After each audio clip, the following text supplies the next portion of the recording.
All right, let's get started. Today, we are about to go on a pretty incredible journey.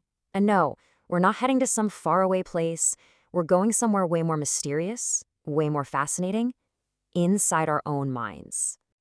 So, let me just ask you something. What if you had a map for your own mind? I mean, a real guide that could help you navigate all your thoughts, your feelings, all those weird dreams you have? A way to finally understand the hidden forces that are really driving you. Well, guess what? That's exactly what we're digging into today. Now, our guide on this adventure is the incredible work of Carl Jung.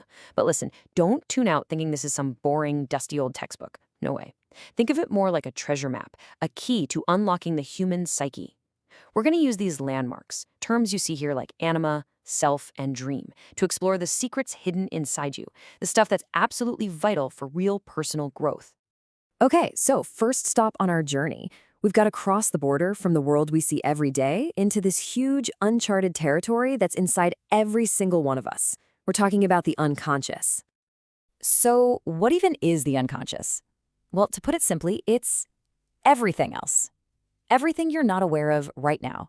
Your hidden potentials, those deep gut feelings, memories you thought were long gone. But, and this is the really cool part, it's not just sitting there quietly. It's always trying to communicate with you. It just doesn't use words. So our first mission is to learn its language. So how does it talk to us? It basically uses three main channels. First up, we've got dreams. Jung was adamant that dreams aren't just random brain static. They're meaningful stories coming straight from your inner self. Then you've got symbols, powerful images like a snake or a key that means so much more than what they literally are. And finally, there are archetypes. These are the universal characters and patterns, like the hero, the trickster, the great mother, that pop up in all our myths, our movies, and in our own lives. Jung himself had such a beautiful way of putting it. He called the dream a little hidden door into the most secret parts of who we are. Think about that. It's not just random brain firings. It's a direct connection, a secret passageway to the deepest parts of you. It's just waiting for you to open it and listen. All right, so we're inside this inner world now. And you know what? It's not empty. We're about to meet some of the locals. And I'm not just talking about random thoughts. These are real, dynamic characters living inside you. And they can be your best friends or your toughest opponents on this journey. The first two characters we meet are kind of locked in a constant battle. On one side, you've got the persona. That's your social mask, right? The me you put on for work, for parties, your public relations manager. And on the other side, you have the shadow. This is the dark side, all the stuff you don't like about yourself that you shove down and hide. But here's the twist. Jung believed that facing that shadow, really looking at it, is where you find incredible creative power and what it means to be truly authentic. Okay, let's go a little deeper. Now we meet the anima and the animus. So Jung's idea was that we all have this inner, unconscious piece of the opposite gender inside us. For a man, that's the anima, his inner feminine side, which really influences his feelings and how he relates to women. For a woman, it's the animus, her inner masculine, which shapes her opinions and logic. And trust me, these aren't just some vague concepts. They show up in your dreams as powerful figures, guides, muses, even critics, all trying to lead you toward becoming a more whole, balanced person.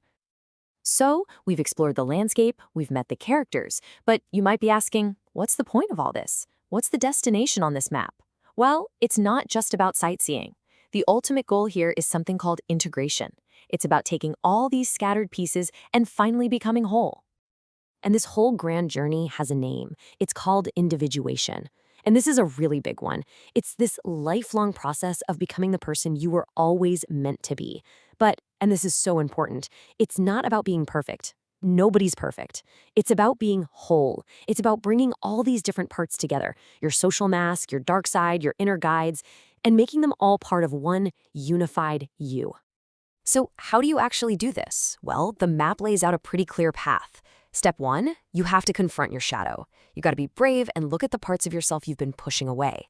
Step 2, you connect with your anima or animus. You build a real conscious relationship with that inner counterpart. And when you do that, you're on your way to the final step, discovering the self, which is the true center of who you are. And the self with a capital S, that's the ultimate destination on the map. It's not your ego, okay? The ego is just the CEO of your conscious mind. The self, Well, the self is the center of everything, conscious and unconscious combined. It's that feeling of unity, of wholeness, of everything finally clicking into place. It's the wise, deep down core of who you are.